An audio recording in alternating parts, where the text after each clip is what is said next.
Here now, Breitbart economics and finance editor John Carney. That performance, if you want to call it that, it almost makes us feel sorry for him. It does.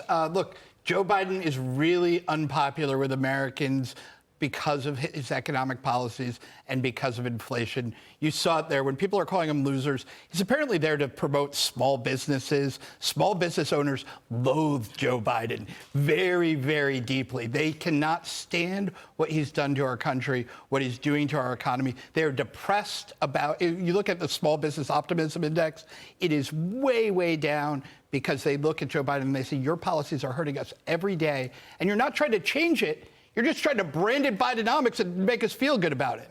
And they also remember when Joe Biden helped shut down their businesses, all the while keeping the biggest businesses in America open during COVID. They don't forget. But I want to go to this because another tale of climate crazy is going after something we love dearly. It's this time democracy. A Time magazine headline reads, "It's the world's biggest election year.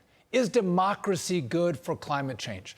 So they are saying the quiet part out loud. No doubt they're going to go after democracy, all the while claiming the Republicans are attacking democracy, and they'll applaud the whole way as we give it up and go to a dictatorship. Look around the world. The dictatorships of the world are the worst polluters. The democracies of the world are the least polluters. This is an insane point. The heart of it, though, okay, so the Greek word for democracy, that's where we get it from, demos kratos, means power to the people. They want to eliminate power because power pollutes, and they really want to eliminate people. That is what they're after. That's what's bad for the climate in their view. It's people, and that's what they're aiming at. They don't want you to drive. They don't even want you to be walk on this earth, Dagan. They think that there's too many people on earth. They would like to see the world population fall because they think the more of us there are, that's just another polluting person. It is an anti-human ideology, and it is insane. And I'm glad that they're actually admitting that they may have to take away our democracy in order to get their way. But if you're going to rely on government to make choices about, like, how to, let's just all say that this is a problem, that we want to address the climate. But if you're going to rely on government, and it's a dictatorship, right, or it's a socialist government, governments make the worst decisions about new technologies. Right. They always pick the losers, they ignore the winners. It's a complete misallocation of capital.